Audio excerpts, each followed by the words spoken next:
Hello, my name is James, and this is what it's like going to the eye doctor with a visual disability. If this is your first time seeing me, I was diagnosed with a visual disability when I was 9 years old, and over the last 16 years, I've progressively been losing my vision. I went through school, I went through college, learned how to read and write in Braille, learned how to use a cane. I just thought it would be a cool and a fun idea to show what it's like going to the eye doctor when you have a visual disability, because some of the components are a little bit different. And I just want to preface this video by saying that depending on what type of visual impairment, what medical facility and professionals you're seeing, and overall your personality preferences, it could look a little bit different. This is just what it's like for me. So it's been about 10 years since the last time I went, so a little bit different of an experience than what I was originally expecting, but it does take a few months to get the appointment scheduled, and it is about an hour away from where I live. So my fiance and I went up the night before, got a hotel room, just so that we could be 100% sure that we were there on time and ready to go when they were ready. If you've ever been to the Cleveland Clinic, you know it's a pretty big place, pretty easy to get lost. So once we eventually found where to park, we followed the signs through the sky bridges and twisting and turning through all of the different buildings, and eventually made it over to the Coli Institute, got checked in, and sat and waited around to be called back. And the start of an eye doctor appointment for me is just like any other eye doctor visit, where they ask you a bunch of questions. How are you doing? Have you noticed any changes?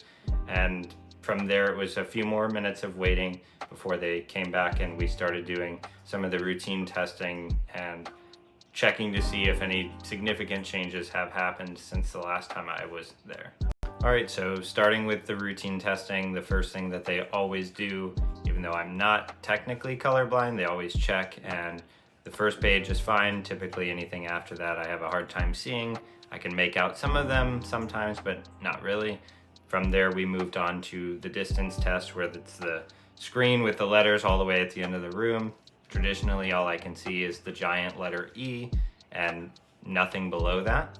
From there, they handed me a pair of glasses that covers one eye completely, and it has a circle to see through the other side, and a thing that flips down with pinholes in it. And surprisingly, I could actually see better when I was looking through those pinholes with just one eye than just looking regularly, which is kind of surprising, but it does make sense because certain parts of my vision are better than others. And from there we moved on to the peripheral test, which typically my peripheral vision is a lot better than looking straight on, which explains why sometimes I don't make the best of eye contact when I'm talking to people or interacting in a social setting, but it is what it is. And then we wrapped that routine sort of testing up with testing the pressure in my eyes and looking to see if there was any changes there. That's pretty much the general routine test that happens every time I go to an eye doctor, whether it's at the Cleveland Clinic, a low vision specialist, or anyone in between. After we get through all the routine tests, then comes the fun part, or not so fun part, where they dilate my eyes, and I get extremely sensitive to light. And the reason they dilate the eyes is to be able to do imaging. So they sent us down and we did full color imaging and cross-section imaging.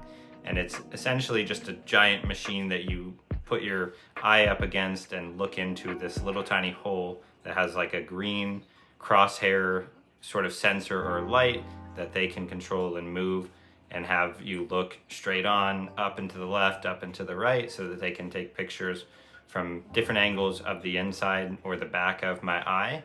And from there we went and did the cross section, which is essentially the same thing, just a slightly different machine that does a little bit different of picture. And what's funny about all of it is when they flash the picture, the light is so bright that the nurse or the practitioner actually had to hold my eye open because I kept blinking. So we had to redo them a couple of times before they finally got one that the doctor could look at to determine if there was any changes between now and when I was last there 10 years ago.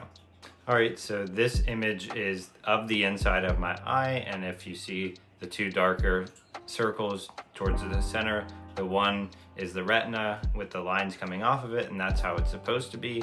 The one off to the side is the macula, and that's where the dystrophy is. So that's not supposed to be as dark or as cloudy as it is in the pictures of my eyes. And then all of the little specks surrounding it also contribute to my vision being the way that it is and getting worse over time. As there's more specks and more cloudiness, the worse my vision gets.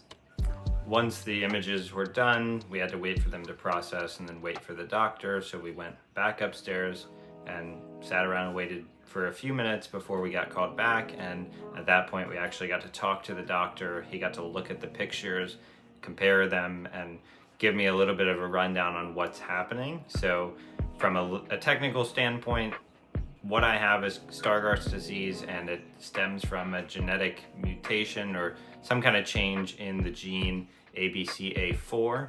And what it does is causes that cloudiness and all of those specks to appear over time. And he said in some people, Stargardt's onsets pretty quickly and happens pretty dramatically in a short period of time. In others, it takes more time. I just so happen to be in the group where it's at this point taking more time to progress, which I'm very fortunate, very happy to be able to say that.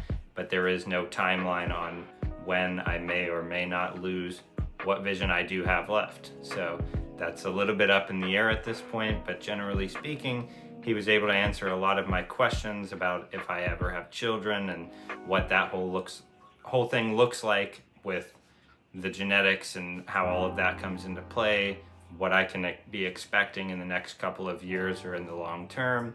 And we just kind of sat around and talked about a lot of different things. And we actually got into talking about what I do now in the space of digital accessibility, how important that is, and how it feels great to be able to contribute and make the impact that I'm making.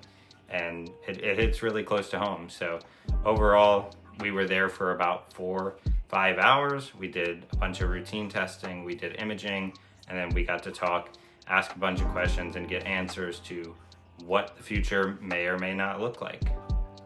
After all of that, we packed up, made our way back to the car, and came home with a plan to see him again next year and see if anything changes.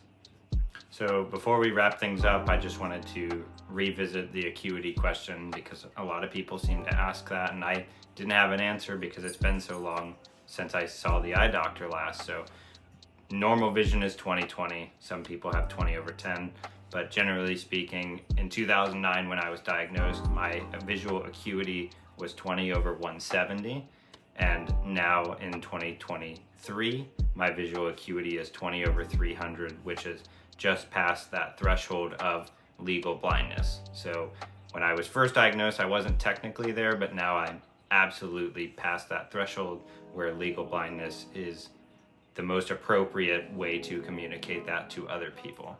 I would have loved to take more pictures and get more videos, but it is a medical facility and there's a lot of privacy that goes in.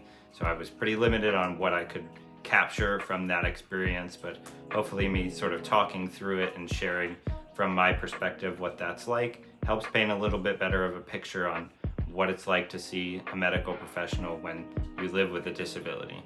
I definitely will make an update video in the future talking about if anything changes or future visits, but until then, that's all I have for today. If you do have questions or you want to reach out and just have a conversation, my email and contact information are going to be below in the description, and I'm a pretty open book. Feel free to reach out.